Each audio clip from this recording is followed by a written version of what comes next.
안녕하십니까? 사도행전 69번째 시간, 교회의 기다림은 순결한 신부와 같아야 합니다. 교회의 기다림은 순결한 신부와 같아야 합니다. 라는 제목으로 하나님 말씀 증거하도록 하겠습니다. 본문의 말씀 사도행전 25장 6절로 12절에 있는 말씀 가운데 9절부터 있는 말씀 함께 읽습니다. 베스도가 유대인의 마음을 얻고자 하여 바울더러 묻되 내가 예루살렘에 올라가서 이 사건에 대하여 내 앞에서 신문을 받겠느냐? 바울이 이르되 내가 가이사의 재판자리 앞에 섰으니 마땅히 거기서 신문을 받을 것이라.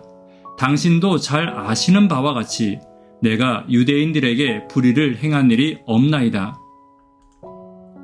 6절에 베스도가 재판장의 자리에 앉음으로써 공식적인 재판이 시작되었습니다. 이로써 바울은 이번 사건으로 인하여 공식적인 재판만 3번째 받고 있으며 또한 증거도 없는 억지 주장에 대해 자신의 무죄함을 또다시 증명해 보여야 했습니다. 유대인들은 이번에는 변사를 동원하지 않고 많은 사람들을 동원해서 바울에게 위압감을 주며 분위기를 몰아 재판의 결과에 영향을 끼치고자 했습니다. 그러나 이들의 고소 내용은 24장의 변사로 나왔던 더둘로에 비해 더 새로운 것이 없었으며 여러 가지 무거운 죄로 고소하고 있지만 단 한 가지도 증명하지 못했습니다. 특별히 이 소송은 시작된 지 이미 2년이나 지났고 새로운 증인을 확보하는 것도 사실상 불가능했습니다. 더구나 전혀 터무니없는 모함이었기 때문에 증인도 증거도 없는 것이 당연한 일이었습니다. 이럴 경우 베스도는 바울에게 무죄를 선고하고 석방하는 것이 마땅하지만 9절에 베스도는 바울에게 예루살렘에 올라가서 다시 신문을 받겠느냐고 묻고 있는 것입니다. 베스도가 이러한 제의를 하는 것은 만약 그가 바울을 석방할 경우 유대의 지도자들의 반감을 살 가능성이 많았기 때문입니다. 부임 초부터 유대의 지도자들과 부딪혀 그들의 협조를 기대할 수 없게 된다면 그의 통치는 상당한 어려움에 직면하게 될 것이 분명했습니다. 더구나 당시에는 총독 관할 지역의 주민들이 총독에 대한 불평을 황제에게 직접 고할 수 있었고 그럴 경우 고발을 당한 총독은 정치적으로 치명타를 입게 되는 경우가 빈번했습니다. 그런데 지금 바울의 입장을 생각해 본다면 얼마나 억울하고 답답할지 조금만 생각해보면 충분히 이해할 수 있을 것입니다. 그러나 바울은 항상 당당했으며 분노하기보다는 침착하게 모든 상황을 대처하고 있었습니다. 바울의 이러한 태도는 그의 신앙과 그의 믿음이 예수 그리스도 앞에서 순결했고 말씀대로의 삶이었기 때문이었습니다. 오늘 우리의 삶도 답답함과 억울함이 있을 때가 있을 것입니다. 그러할 때 바울과 같이 순결한 신부와 같은 당당한 모습으로 하나님 앞에 서 있기를 간절히 바랍니다. 첫 번째, 순결한 신부로 교회와 성도가 서 있기 위해서는 교회는 거룩하고 흠이 없어야 합니다. 7절입니다. 그가 나오매 예루살렘에서 내려온 유대인들이 둘러서서 여러 가지 중대한 사건으로 고발하되 능히 증거를 대지 못한지라. 유대의 종교 지도자들은 여러 가지 사건으로 바울을 고발했지만 증거를 대지 못했습니다. 악한 자들은 언제나 거룩한 자들과 열심히 있는 자들과 기도하는 자들을 비방하고 회방하려는 증거를 찾고 있는 것입니다. 성경은 악한 마귀가 마치 우는 사자같이 삼킬 자를 찾듯이 하나님의 순결한 백성들을 찾고 있다고 말합니다. 그러한 상황 속에서 우리가 안전하게 보호받기 위해서는 신랑 되신 예수님의 거룩한 신부로 항상 서 있는 것이 중요한 것입니다. 바울과 같이 세상이 우는 사자와 같이 삼키려 할 때도 순결한 주의 신부로 서 있다면 하나님 앞에서 두려울 것이 없을 것입니다. 신앙에 대해서, 양심에 대해서, 율법에 대해서도 항상 순결했던 바울의 삶과 같이 거룩하고 흠이 없는 신부로 되기 위해 노력하는 저와 여러분 되기를 간절히 바랍니다. 두 번째, 순결한 신부인 교회는 세상에 칭찬받아야 합니다. 10절입니다. 바울이 이르되 내가 가이사의 재판 자리 앞에 섰으니 마땅히 거기서 신문을 받을 것이라. 당신도 잘 아시는 바와 같이 내가 유대인들에게 불의를 행한 일이 없나이다. 유대인들의 고발에 대해 바울은 자신의 결백과 의로움을 주장했습니다.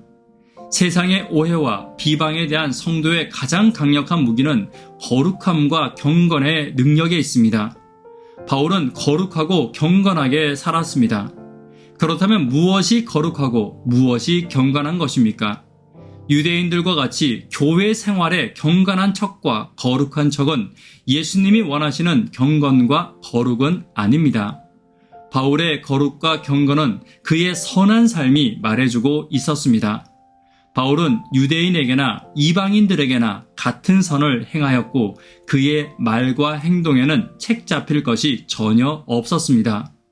특별히 그는 지혜로 말하여 말씀을 교훈할 때나 말씀을 전하고 가르칠 때도 결코 지루하지도 않았고 책망하듯이 말하지 않았으며 그의 말씀을 듣는 자들을 깨닫게 하고 그들의 입장에서 살펴주었습니다. 이 모든 것이 유대인들의 질투심을 유발한 것이지 바울에게는 책망받을 것이 없었고 칭찬받을 것들만 가지고 있었던 것입니다. 교회와 성도는 어느 경우에라도 순결해야 합니다.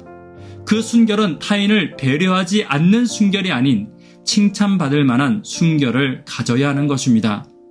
바울이 성령의 지혜로 거룩과 칭찬을 함께 가졌듯이 복음을 맡은 저와 여러분도 순결과 칭찬을 함께 갖기를 위해 기도하시기를 간절히 바랍니다. 세 번째, 순결한 신부인 교회는 주의 돌보심을 신뢰해야 합니다. 11절입니다. 만일 내가 불의를 행하여 무슨 죽을 죄를 지었으면 죽기를 사용하지 아니할 것이나 만일 이 사람들이 나를 고발하는 것이 다 사실이 아니면 아무도 나를 그들에게 내줄 수 없나이다. 내가 가이사께 상소하노라 한데.